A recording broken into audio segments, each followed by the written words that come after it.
In the quiet Himalayan village of Chitralia, nestled among clouds and centuries-old pine trees, lived a young man named Matthew. The village was a postcard of serenity. Colorful prayer flags fluttered in the wind, bells from distant temples echoed through the valleys, and stories passed from one generation to another around bonfires. Matthew had grown up under the shadow of mountains, towering and majestic. The Himalayas weren't just a backdrop, they were a presence. They watched over the village like ancient gods, silent, steady, and awe-inspiring. From the time he could walk, Matthew had been obsessed with them. As a child, he would sketch their jagged lines on scraps of paper. As a teenager, he would hike to the lower trails, pretending he was scaling the summit. But now, at 22, those dreams remained dreams. Matthew's room was filled with mountaineering books, maps, and secondhand gear he had collected over the years.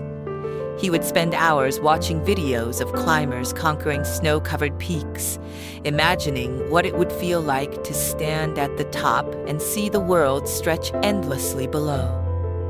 The problem wasn't desire, it was doubt. You don't have the strength.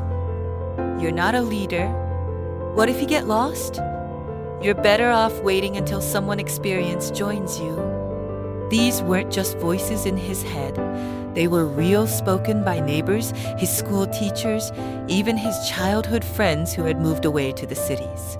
And the most damaging voice of all was the one he had unknowingly internalized. So Matthew waited. Year after year, he waited for a companion, a mentor, or a sign, someone to take the lead, someone to validate him. But time, like the rivers carving through mountains, kept flowing. One rainy afternoon, Matthew sat outside a small tea house on the village edge, watching the mist roll over the peaks.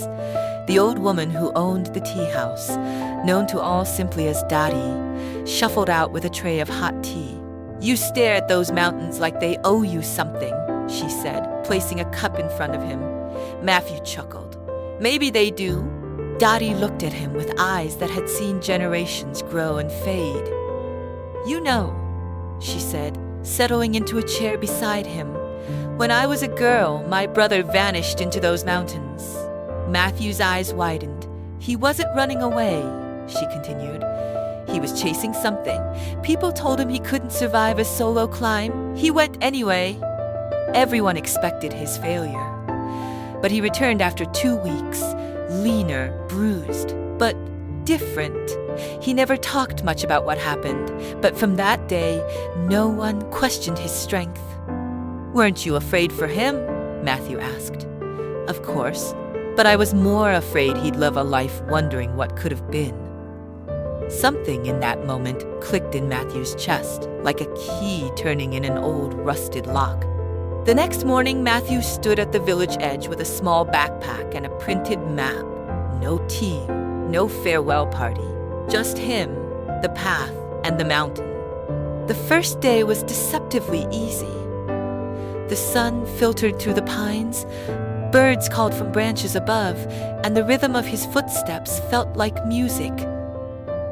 He camped near a stream, made a small fire, and slept under stars that blinked like ancient watchers. But the second day tested him. The trail vanished beneath fallen logs. A sudden storm forced him to take shelter under a rocky overhang. His socks soaked, gear damp, and food supplies dwindling. Matthew questioned everything. "What am I doing here?" he whispered into the dark. But then he remembered Dadi's words, more afraid he'd live a life wondering what could have been. He kept going. On the 4th day, he reached a ridge that looked out across the valley. Below, his village was a mere speck, unreachable, almost unreal. In that vast silence, a strange thing happened. The fear that had followed him for years began to shrink.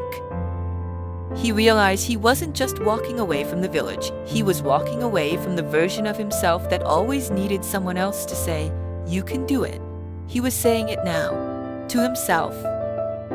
The climb to the summit took 2 more days, brutal, bone-chilling, and lonely.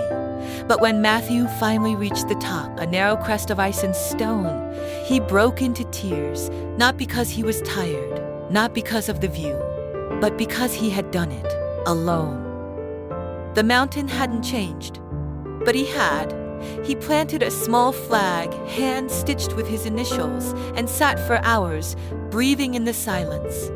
Not victory, just clarity. When Matthew returned to Chitralia, he didn't make a grand announcement, but word spread. The boy who once waited for others had walked into the jaws of the mountain and returned. He started a small trekking school, not to lead, but to teach others how to lead themselves. His story became a whisper in the wind, then a legend told to young dreamers. The mountain won't carry you, but if you walk with belief, it will reveal who you are. And whenever someone asked him how he did it, he would smile and say, "I stopped waiting." Moral: believe in yourself, the power of self-reliance. Don't let the fear of going alone hold you back from the journey meant for you. Your greatest strength lies not in the approval of others, but in the belief you place in yourself. Take the first step, because waiting won't move the mountain. Enjoyed our story? Hit like and subscribe button for more daily motivational stories like that.